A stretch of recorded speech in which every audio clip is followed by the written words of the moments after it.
Garantir a inclusão de uma raça, uma cultura, uma etnia, tarefa sempre muito difícil. A legislação garante, mas será que ela vem sendo trabalhada? Como evitar o processo de desescolarização, por exemplo, dos jovens, em especial do jovem negro? Como fazer para promover a aceitação da cultura negra em um país que simplesmente ignora o fato de ser racista? A tarefa torna-se mais fácil ou, por conta disso mesmo, mais difícil? Quem dá essas e outras respostas é a pesquisadora Ellen Sintra, mestranda em Educação pela Universidade de Brasília. Prazer, Ellen. Prazer é meu, prazer. Muito bom ter você aqui. O prazer é super, muito grande meu. Então, Ellen, você pesquisa e atua dentro da temática da igualdade racial no ambiente escolar. E, através de seus estudos, conseguiu identificar situações de discriminação constantes nas escolas, entre jovens negros. Quais são as situações mais corriqueiras que você, infelizmente, presencia? No geral, bom, a minha pesquisa ela é só uma parte muito pequena de um contínuo de pesquisas que vem sendo produzida há pelo menos uns 15 anos, né, agora. Então, a partir de 2002, 2003, né, com a promulgação da Lei 10.639, a gente tem mais pesquisas e a temática étnico-racial sendo mais pesquisada. Então, eu olhando para o ensino médio, né, sou professora de escola pública, trabalho na Regional do Paranoá, aqui no Distrito Federal, aqui em Brasília. Eu vejo situações cotidianas que são muito pequenas e que a gente normalmente não liga a questão de racialização dos indivíduos.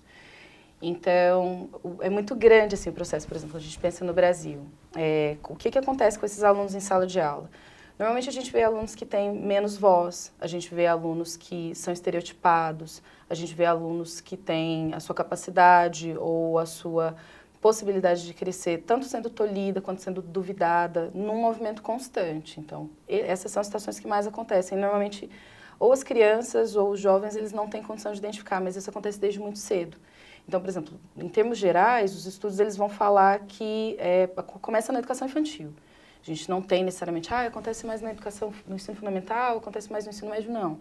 Começa de cedo, né? Então, a gente pensa, por exemplo, a escola como um espaço de socialização, né? Então, esse espaço formador, da questão da educação formal, a gente vai aprender as primeiras letras, a gente vai aprender a interagir com o mundo. Então, a escola ela tem essa possibilidade de tanto atuar dentro de uma estrutura social e reproduzir estruturas racializadas, de racismo, de discriminação, quanto fortalecer esses indivíduos para eles se emanciparem, para eles saberem do seu lugar do mundo, para eles conhecerem a sua história. E é muito complicado porque às vezes isso não acontece na escola. E os meninos, eles não têm necessariamente o vocabulário que é necessário para falar assim, isso daqui é racismo. Né? Então, isso acontece no Brasil de uma forma muito típica, porque a gente acredita que está tudo bem. Né? Talvez mais tarde a gente fale sobre isso. Ou prefere acreditar. A gente prefere. A nossa história ela é construída assim. É mais fácil, é mais cômodo. Se você, por exemplo, acredita que não tem racismo, você vai lidar com o quê? Você vai tentar promover iniciativas para equiparar, né, grupos sociais diferentes, porque somos todos iguais. Somos todos iguais, mas alguns são mais iguais do que outros. Somos todos iguais, mas nós temos pessoas um pouco mais iguais que têm o direito de ir para uma universidade pública. Somos todos iguais, mas a gente tem uma educação que vai dar condições para que o aluno possa formar no que ele quiser ou que ele possa frequentar ambientes sociais, tipo seja um restaurante, seja uma escola, seja o teatro, somos todos iguais, mas não somos tão iguais assim. Então, normalmente, o que eu vejo assim, em sala de aula, ou então na microesfera ali, né? No pátio, na cantina, na frente do banheiro, a gente tem alunos adolescentes com extrema baixa estima. Isso vem de onde? Isso vem da ideia de que o negro, ele não necessariamente, ele não está encaixado num padrão que foi construído. Então, e esse padrão que foi construído, que não é construído de hoje, não foi construído no momento da escravização dos escravos sendo trazidos para o Brasil, ele vem de um projeto social de mundo moderno muito mais antigo do que isso. E esse lugar social, ele vai falar qual é o corpo que é bonito, ele vai falar qual é o corpo que é inteligente, ele vai falar qual é o corpo ou a população que produz conhecimento que é relevante.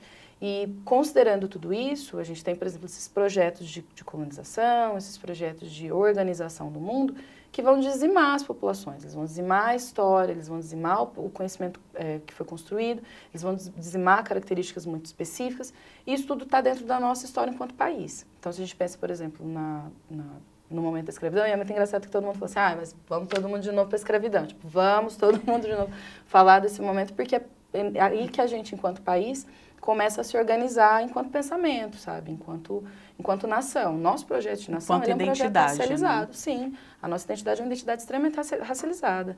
E a gente tem lugares muito específicos para a população negra, lugares muito específicos para a população indígena, esses lugares são subalternos.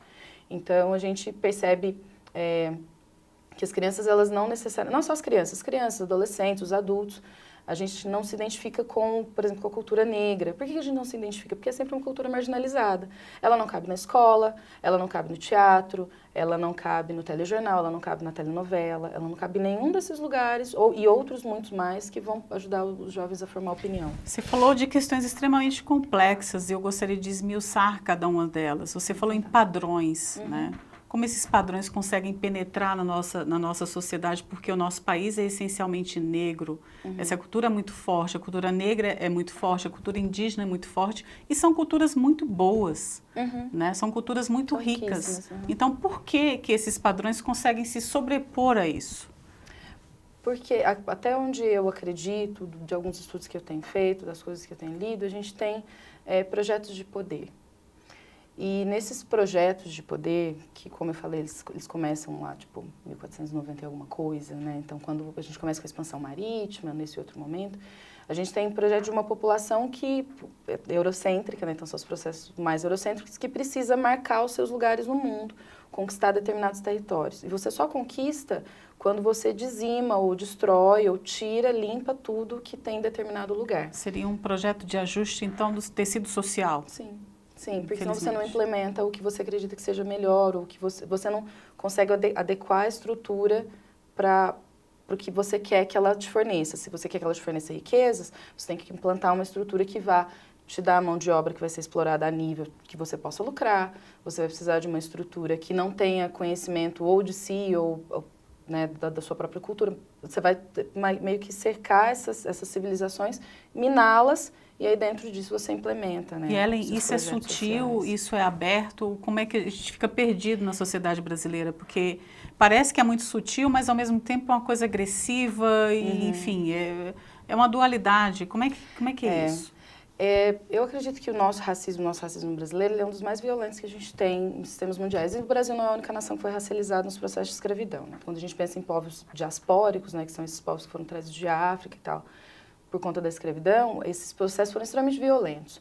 No Brasil, em especial, a gente tem essa construção meio que forjada para que as coisas acontecessem de forma mais leve, e não foi nem um pouco leve.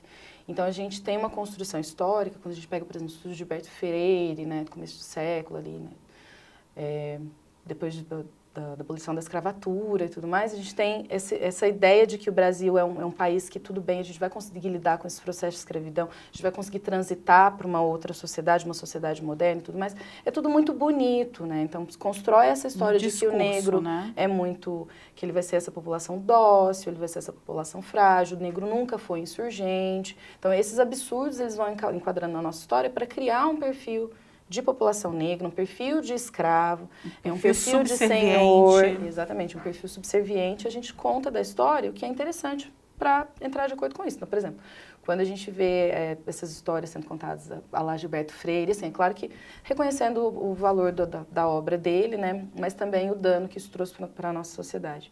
A gente vê essa história sendo contada como uma história muito subalterna, uma história de ajuda, uma história meritocrática.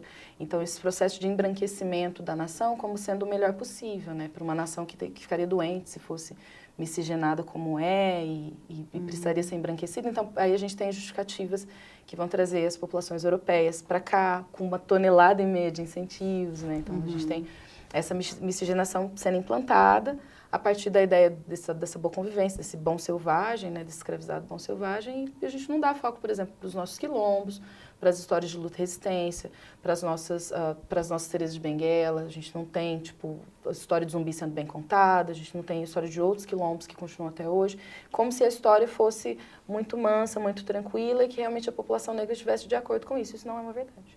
Esse tipo de literatura, inclusive, define esses espaços que você mencionou no início da entrevista, os espaços que estão ali bem definidos, mas sutilmente uma coisa velada, é uma coisa assim muito suave, que as pessoas muitas vezes não percebem. Exato. E no Brasil é muito perigoso, que foi a faceta que eu acho que é mais delicada do nosso processo de socialização. A gente não fala sobre racismo, a gente não fala sobre escravidão da forma que ela aconteceu, a gente não fala da violência, por exemplo, que foi os 300 e tantos pontos que fossem de venda de escravos no Rio de Janeiro e a destruição e a sobreposição desses corpos, sabe? A gente não fala desse processo, a gente não fala do que foi a experiência dos navios negreiros, a gente não fala das experiências de fugitivos, sabe? A gente não fala desse processo de resistência, como se a gente não tivesse história.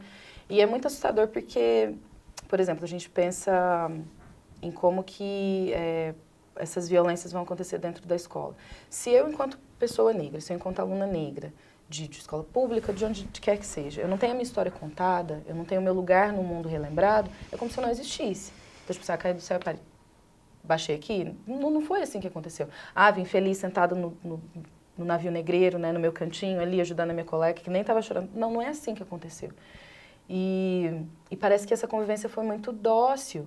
E aí a gente fica com essa ideia de que, por exemplo, é desagradável falar de racismo, é complicado falar de racismo na escola, é complicado falar que a gente vive num país racista e que esse país racista está marcando lugar, impedindo as crianças, por exemplo, de receber uma educação decente. É complicado, por exemplo, falar de racismo num país que tem 70% da população tipo, marginalizada, em condições precárias de vida e, coincidentemente, essas pessoas são todas negras.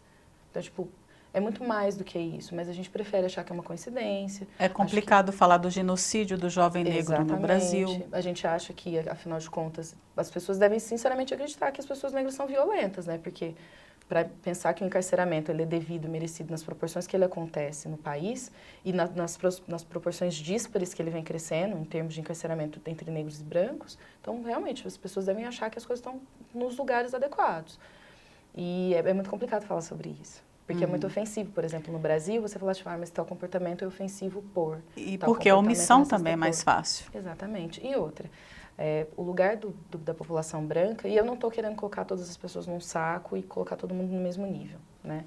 Mas o lugar do branco, nessa construção do que é branco, nessa construção do que é branquitude, na construção do que é privilégio, ele é um lugar extremamente confortável. E nesse lugar confortável, não é legal você ceder o espaço de fala, por exemplo, igual num programa como esse, para uma pessoa negra que vai problematizar questões de racialização. Então, tipo, essas questões, elas continuam ficando embaixo do pano, de certa forma, para que a gente mantenha essas aparências tranquilas, assim como a gente fez no começo do século, e os processos continuem sendo produzidos a favor de um sistema capitalista, a favor de uma série de benefícios, né, que uma pequena minoria tem. Né? Infelizmente, é uma minoria branca. E dentro desse contexto, a luta se torna muito mais difícil. Sim. Você falou da questão da autoestima do jovem negro na escola e do empoderamento desse jovem. Qual seria a saída, né?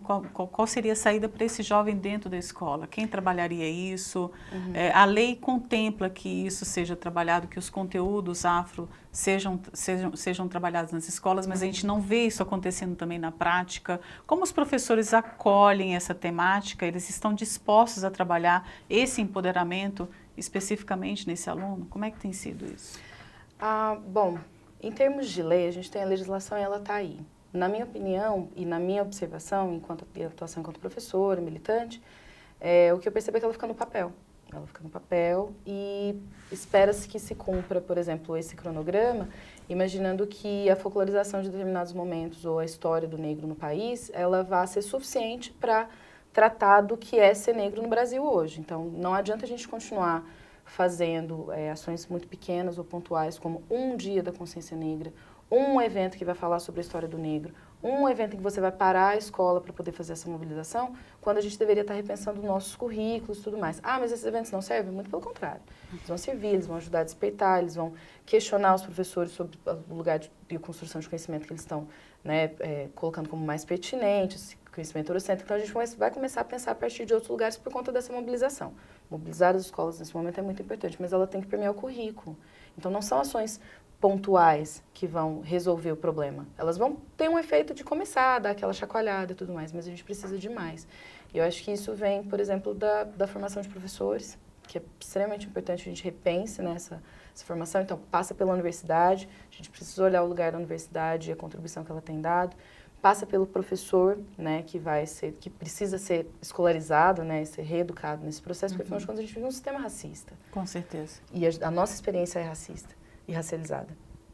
Desculpa. E a gente precisa também de adaptações no currículo. Então, não adianta que eu mexa na formação de professores, readeque a formação de professores, faça planejamento de aula que privilegiem a história afro-brasileira, que privilegiem figuras importantes na nossa história, ou na nossa história do mundo, né, que sejam os egípcios, ou qualquer outra produção de conhecimento que tenha essa fonte negra, ou pensar os cientistas, ou pensar a produção de conhecimento mesmo a partir de outros lugares, ou outras epistemes. Então, como fica, por exemplo, a filosofia africana, a questão do matriarcado na África. Por que a gente tem que pensar sempre a escola ou os nossos lugares sociais a partir de um lugar que foi construído como eurocêntrico? Por que a gente não olha a partir de outros lugares? Então, assim, é preciso que a lei ela tem sido cumprida de forma bastante limitada, né? Então, a gente tem ações pontuais que acabam folclorizando, assim como a gente faz com a questão do indígena, né, que é muito mais fácil. E a gente ainda precisa de muito rebuliço na escola. E eu acho que o protagonismo do menino, do aluno, da menina dentro de sala de aula, ele é essencial para que isso aconteça. Então, quando você fala de mudança de currículo, seria retirar também essa visão eurocêntrica e colocar o que é nosso, o que é da nossa etnia negra e índia, essencialmente. Sim, e quebrar um pouco dessa ideia hierárquica. Porque quando a gente pensa, por exemplo, entre gregos e romanos, a gente tem essa coisa maravilhosa. Exatamente. Né? E aí, de repente, supervalorização então, em detrimento de outras culturas. Isso. Então, é muito comum, por exemplo, às vezes que alunos não saibam, nem saibam onde fica a África, ou como que os países, como que o continente africano está organizado, como que os países se articulam, a questão das línguas, a questão da produção cultural e a influência que isso tem no Brasil, e que a gente tem grandes mentes, né, negras ou em África, que ajudaram a organizar o mundo moderno também, né? Então, é muito engraçado. Eu lembro de uma situação que me deixou, assim, tipo, bem chateada, assim, bem desconfortável, mas é comum, assim, é muito recorrente. Uma vez a gente estava falando sobre as contribuições de civilizações mais antigas, e eu falei dos egípcios, né? E aí eu perguntei, quais eram os egípcios, né? Isso numa aula de ensino fundamental. E aí eles falaram assim, eles eram brancos, né? Eu falei assim, não, gente, eles não eram brancos, eles eram negros. Não, professora, mas não é possível que eles eram negros. Eles eram inteligentes, olha o que eles fizeram. Então, é essa questão da autoestima. É isso que parece que está sempre associado ao estereótipo do que é negro. É o que não necessariamente é inteligente, é o que não necessariamente é detentor do conhecimento, é o que não necessariamente está em lugares de destaque, de prestígio, marcando a construção da nossa história. Não é o cientista, não é a médica, e não é o professor gabaritado, não é o professor universitário. Então, esses lugares, quando a gente pensa, por exemplo, que não só enquanto lugar social, lugar que a população negra ocupa, mas também em termos de estética, a gente pensa que a gente fica sempre à margem do processo. A gente tem um padrão, né? E os alunos acreditam nesse padrão, eles acreditam muito sinceramente. E voltando para a escola, o jovem negro que chega na escola e encontra essa visão, né, específica, se sente muitas vezes discriminado, sendo colocado à margem, ele pode também ser um jovem que vai engrossar aí as estatísticas de desescolarização? Sim, sim. É muito... A escola, igual eu acho que mencionei no começo da nossa conversa, ela tem essa característica dual. Ela vai tanto servir para esses processos de emancipação, né, e reconstrução dos nossos lugares sociais, como ela também vai forçar a marginalização, né, dos nossos indivíduos, especialmente da população negra, que é a que está mais à margem do sistema. Então, sim, quando o aluno chega na escola, ele não consegue se identificar, seja com as histórias que estão sendo contadas, seja com a música que está sendo privilegiada, seja com a obra de arte que está sendo apresentada, seja com a organização do pensamento matemático, né, ou científico que seja. Se ele não consegue se ver ali dentro daquele momento de produção, se tudo que parece ele vai se sentir excluído, sim, sem dúvida. Não faz sentido. E é como se esse apagamento ele é recorrente. Então, por exemplo, por que a gente consegue pensar em grandes compositores de música clássica e a gente não consegue pensar nos nossos sambistas que eram majoritariamente negros e compuseram obras-primas? E fantásticas. Né? Sim, tanto em termos de construção, a harmonia, a gente tem isso. Por que a gente não consegue dar o mesmo privilégio, então, o mesmo prestígio para as coisas que os nossos alunos, por exemplo, na escola pública, eles fazem? Eles estão no movimento hip hop, eles estão no meio do rap, eles estão nas danças de rua, eles estão nesses movimentos de ocupação, eles estão em uma série de manifestações que não entram na escola às vezes, né? Não é toda escola, não é em todo lugar, não é em todo lugar do país que isso acontece. Eu sei que não, mas é muito pequeno. Então, se ele não se vê dentro da escola como protagonista ou como alguém que merece ter a história contada, se ele não se vê como produtor de conhecimento, então ele também não se identifica como parte daquele lugar. E isso é muito assustador. E isso, por exemplo, a gente ouve de menino pequeno falando, né? Então, eu tenho experiência com meninos de ensino fundamental. E elas falam, às vezes eu tinha alunos às vezes contando algumas coisas de processo de resistência, né? E elas falam assim, mas professora, quando eu vejo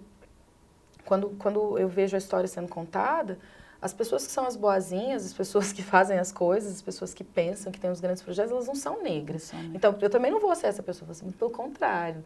Essas pessoas existem, elas só não estão aparecendo em todos os espaços, mas é nossa responsabilidade colocá-las de volta nos espaços que elas merecem ter. Então, é essa a ideia. E isso passa, por exemplo, às vezes por ter professores negros na escola. Na minha escola, por exemplo, nós somos 3, eu acho, num grupo de pelo menos 60 professores. Quando a gente olha as escolas particulares, isso é muito menor, né? Nas escolas públicas é muito, muito comum. Então, você não vê professores negros que, de repente, podem olhar para os processos de socialização ou entender como a vida da população negra, que normalmente é periférica, que normalmente é marginalizada, funciona, parece que, às vezes, fica um pouco mais difícil engatar nessas conversas entre professores. Então, às vezes, o acesso é difícil. Às vezes, é difícil para esse menino que está com essa autoestima mais delicada. Tipo assim, parece que esse lugar não é meu. Esses processos educativos, eles constroem lugares que parece que não é para essa população estar lá. Quando a gente olha para a universidade, então, isso é mais gritante ainda. Tipo, eu, sou professora, formada, tenho 32 anos, e quando eu vou para a universidade, aquele espaço acadêmico, ele é construído, organizado, e ele repete e reitera que eu não mereço estar lá, que eu tenho que me provar o tempo inteiro como merecedora daquele espaço. Isso acontece dentro da escola também. Então, a gente tem sempre que se provar, enquanto indivíduo negro, que a gente merece estar em determinados lugares. O aluno negro, ele merece destaque quando ele é o melhor, o mais certinho. Às vezes é muito comum que essa figura exista. E não necessariamente é possível que você tenha essa imagem de populações, são populações marginalizadas. É muito complicado, por exemplo, às vezes você receber a compreensão de professores ou do Estado, da Secretaria de Educação e tudo mais, de outras organizações familiares. Então, tipo, as pessoas parecem que não conseguem entender que a vulnerabilidade daquele menino que vai ter que cuidar do irmão, que talvez não consiga fazer a tarefa, que talvez ele precise de um pouco mais de tempo com o professor, ele vai precisar de um pouco mais de paciência, talvez ele precise de mais de um reforço, porque afinal de contas a estrutura dele funciona de uma forma diferente, né? Por uma questão socioeconômica e também por uma série de coisas que ele enfrenta quando ele está na rua. Ok, Ellen, realmente são muitas as injustiças, a dívida com o negro no Brasil só cresce, mas muito obrigada pela sua participação aqui, um grande prazer em te receber. Prazer é meu. Espero que a gente possa continuar conversando sobre essas coisas. Com certeza. E mudando, né? E tentando mudar esses paradigmas, social, né? Difícil, mas a gente consegue. Sim, junto é mais fácil. Com certeza.